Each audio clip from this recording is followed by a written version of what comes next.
বিধানসভা সমষ্টিৰ কেটেটং গাঁও পঞ্চায়তৰ ৮ নং ৱাৰ্ডৰ যি পথৰ জৰাজীৰ্ণ অৱস্থা, লগতে আপোনালোকে এই দেখিবলৈ পাইছে যে প্ৰায় ১০০ অধিক পৰিয়ালে এই পাংনা বান্দাতলা গাঁওখনত বসবাস কৰে।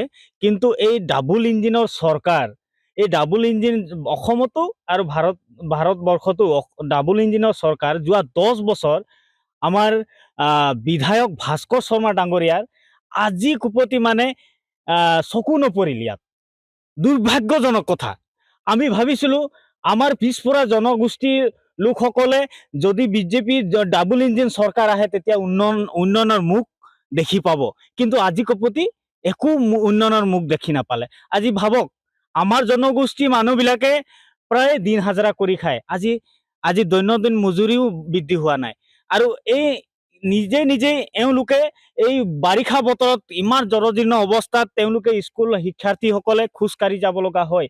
বাঁহৰ হাকু এটা নিৰ্মাণ কৰি তেওঁলোকে নিজৰ জীৱন যাত্ৰা মানে ভয়াৱহ ৰূপত যেতিয়া ইয়াত বানপানীৰ সমস্যা সৃষ্টি হয়, তেতিয়া তেওঁলোকে নিজৰ সন্তানবিলাকক মানে অতি দুৰ্ভাগ্যজনক, তেওঁলোকক মানে অতি মানে ভয়াৱহ কুলত মানে সেইসকল মানুহবিলাকে তেওঁলোকে এই হাকু দি যাত্ৰা কৰিব লগা হয়। গতিকে ইয়াতকে আৰু দুৰ্ভাগ্যজনক কি কথা হ'ব পাৰে।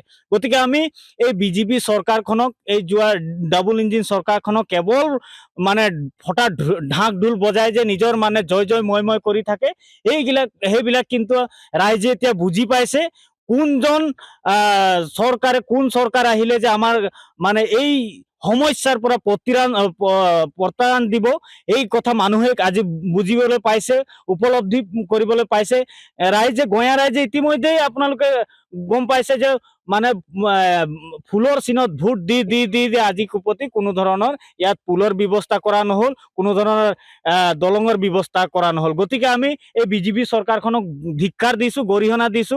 কেৱল মাত্ৰ ভোটৰ সময়ত মানে ভোটৰ লালসাত ভৰি হাত জোৰ কৰি আমাৰ মানে খাটি খোৱা নিবনুৱা মানুহবিলাকৰ পৰা মানে ভোট আদায় কৰি তেওঁলোকে ৰাজগাদী দখল কৰি আছে, আৰু তাৰ বাহিৰে একো কাম নাই। আৰু চব আমাৰ এইফালে একদম কষ্টই হৈ আছে, আৰু ইফালে দলং কাৰণেও কষ্ট, ৰাস্তা কাৰণেও কষ্ট, ইফালে বাগানত হাজিৰা কৰি খাওঁ, সেইটোও হাজিৰাও নাই আমাৰ। 170 টকা এতিয়াও হাজিৰা পাই আছো, সদায় হাজিৰা কৰিহে খাওঁ আমাৰ চব, আৰু একো সুবিধাই নাই আমাৰ, চব কষ্টই চলি আছো। নাই পোৱা, গড় নাই পোৱা, একোৱে নাই পোৱা আমাৰ। খালি অকল চাউল কৰিছিলো, হ'লেও নাই পোৱা।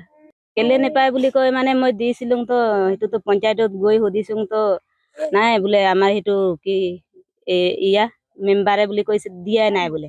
আমাৰ কাৰ্ডবোৰ সেইটো ফৰ্মবোৰ পঞ্চায়তত চেক কৰিব দিছো বোলে দিয়াই নাই, আমাৰ নামেই নাই বোলে। সেইটো সুধিব গলো তো পাই আছে এনেকা 1-2 জন পাইছে, আৰু বেছিভাগ নাই পোৱা। অৰুণোদয় পয়সা भी नहीं पाई, और ये घर गिला भी नहीं पाई, रास्ता भी दलंगटा भी नहीं पाई। कैसा হবে আমাদের চুয়া গিলাকের অসুবিধা হচ্ছে সবটা আছে।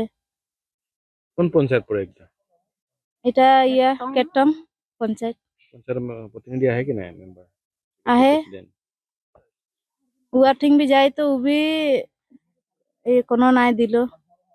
ঘর কের লিখাইছিল তো ওটা भी নাই আসলো।